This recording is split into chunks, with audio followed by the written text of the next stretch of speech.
Broadcasting Corporation presents the 200th edition of London Forum.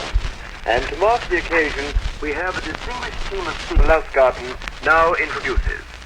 This is Edgar Lusgarten introducing today's London Forum, which happens to be the 200th of the series.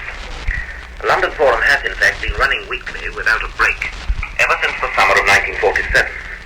And before that there was its predecessor, Freedom Forum. The Freedom Forum derived its inspiration and its name from the four freedoms that were enunciated by President Franklin D. Roosevelt in a memorable address. So it's a source of very special pride and pleasure to us on this program anniversary to welcome, in a constellation of distinguished speakers, to welcome Mrs. Franklin D. Roosevelt to our midst. Thank you. Now, among Mrs. Roosevelt's manifold activities, she represents the United States on that commission of the United Nations which drafted the Declaration of Human Rights, the declaration that was adopted and proclaimed by the General Assembly in 1948. And as our subject today is, could we do more to secure human rights? That's our subject. I feel I can't do better than start off by asking Mrs. Roosevelt her opinion about this, whether that United Nations Declaration fairly embodies and expresses the four freedoms. I think it might be said that it embodies and expresses the four freedoms, but it is a declaration. It is the first part of a charter of human rights. And so while it sets standards and also voiced aspirations, we have to go on and do the second part, which is a covenant of human rights, and much more difficult to do because that will be legally binding. Thank you, Mrs. Roosevelt. Now, to comment on that, I'm going to call on Bertrand Russell, who's known as a writer and philosopher throughout the civilized world. Russell, what have you got to say about that? Well, I quite agree that it's a very much more difficult thing to get a covenant than a declaration. Now, of course, a declaration has its value. It sets an ideal. It gives people an idea of what one should work towards. But it isn't comparable. It isn't in the same world with something which is actually legally binding. And that clearly is what we've got to try to get insofar as we possibly can in as many countries as possible. Now, I think I have the right speaker here to deal with that. Next on my list is Sir David Maxwell-Fyfe, whom everybody will remember as the British Deputy Chief Prosecutor at the Nuremberg Trial, and who's chairman of the Legal Committee of the Assembly of the Council of Europe. It's true, isn't it, Maxwell-Fyfe, that there have been not only an attempt, but indeed an accomplishment in the last year in relation to bringing to law, and not merely to declarations, these aims. That is so. The Council of Europe, in its two parts, the Assembly and the Committee of Ministers, did bring into being a Convention of Human Rights last November. And in framing the Convention, we had to select what we thought were the basic human rights, the minimum necessary for the ordinary decencies of civilization, and then to put them in enforceable form. We did this by defining the rights. Secondly, by establishing a commission which would be the instrument of putting forward complaints. And thirdly, establishing a court to which nations could agree to submit, which would decide whether there had been infringements of the rights. Well, now, Maxwell-Fyfe has referred to the European Convention, and I'm still in the happy position as chairman of having the appropriate distinguished speaker to comment on what has just been said. Now it is Lady Violet Bonhomme Carter's turn, leading Liberal and vice chairman of the United Europe Movement. Well, as an ardent supporter of the United Europe movement, I'm very proud that we've made a real step forward in Europe towards making our human rights declaration more just mere past aspirations, towards turning it into fact by these powers of enforcement, which Sir David has just been speaking of. I personally, I don't know if Sir David would agree with me, I attach enormous importance to the right of an individual to appeal over the head of his government. I think unless we get there, Those who most need redress may be debarred from access to the court, because after all, the bad government aren't to bring up their own sins before the court. And there's just one other thing I'd like to say about the Charter. I do regret that in our European Charter, 3 very important rights have been struck out by the Committee of Ministers. First and foremost, the right to hold free elections, which seems to me quite essential. Secondly, the right to own property. And thirdly, the right of parents to determine the kind of education they want their children to have. Well, I think both the Lady Violet's points are the greatest interest and importance. The question of the position of the individual is very difficult indeed, because governments see as intensely frivolous and vexatious claims. But we tried to meet it by giving the individual an unrestricted right of access to the Commission, and then, if the Commission backs the complaint, letting the Commission bring it before the court. The governments won't go as far as that, but I think that is still what we ought to aim at. With regard to the other points, I supported them all.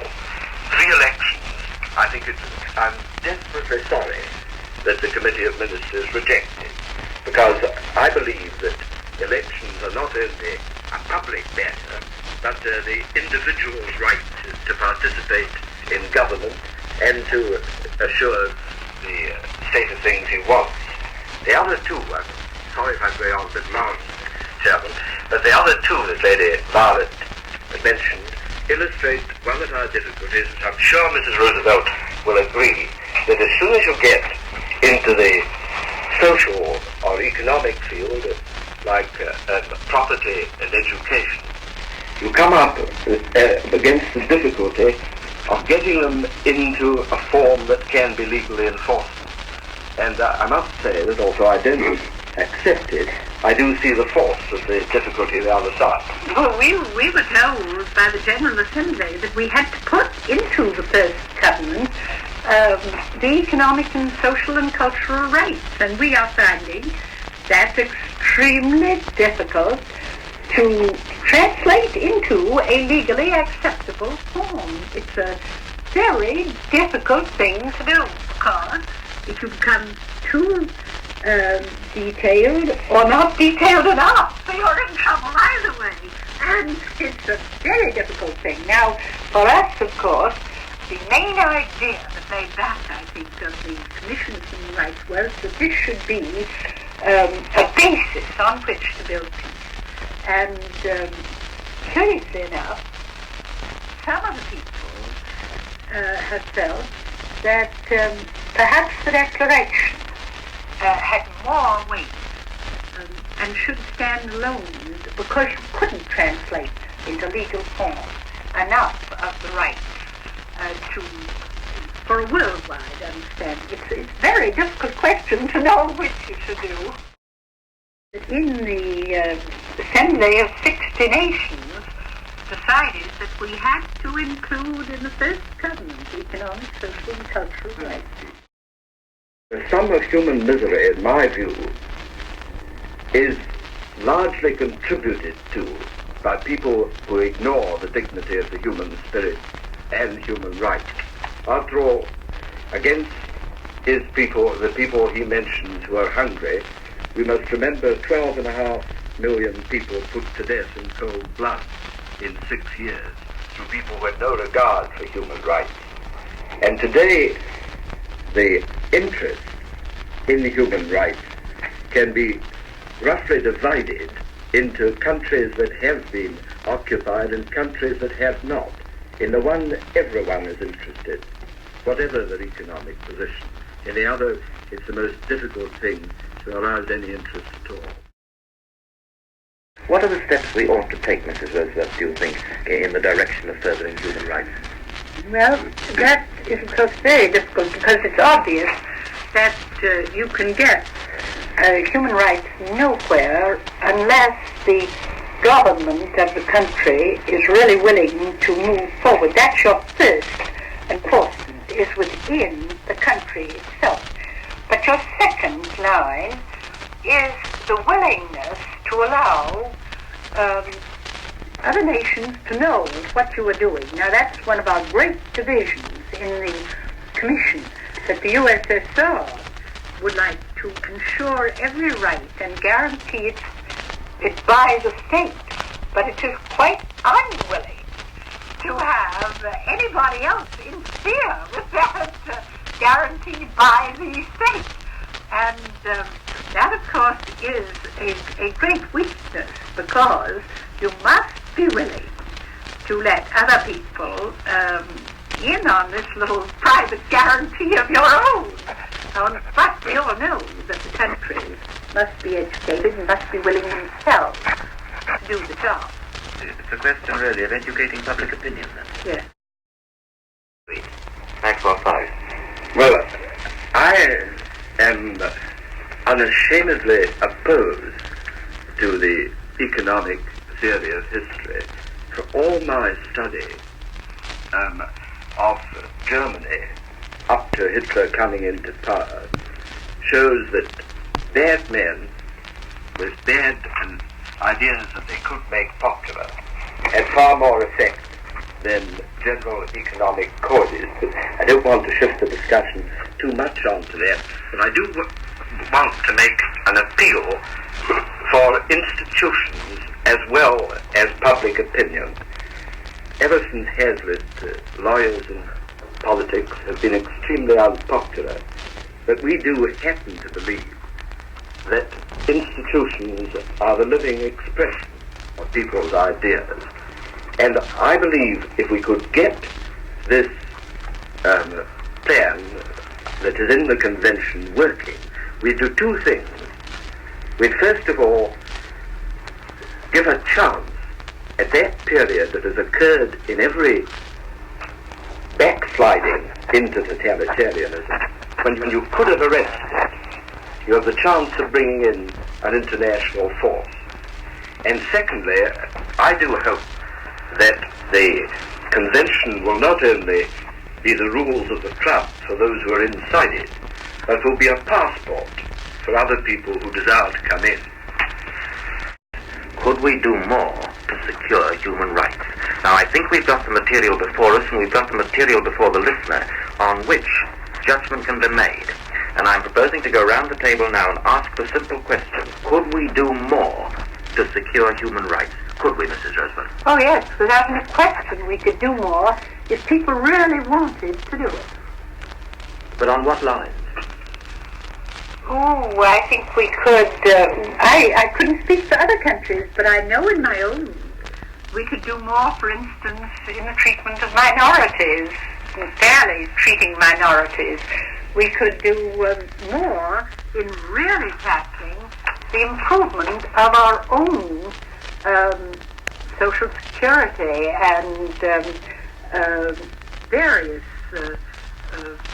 improvements in the conditions under which people work, and the obligation to see what can be done to equalize the economy.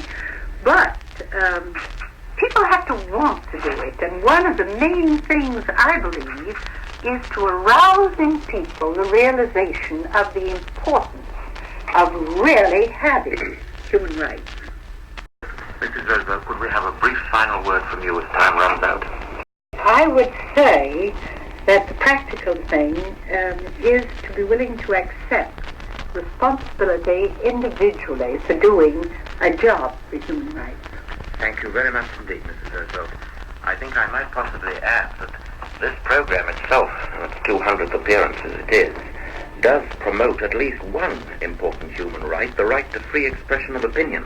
Nobody ever puts a stopper on discussion in London Forum, except, of course, the chairman, and with the clock in front of him, he regretfully does so now.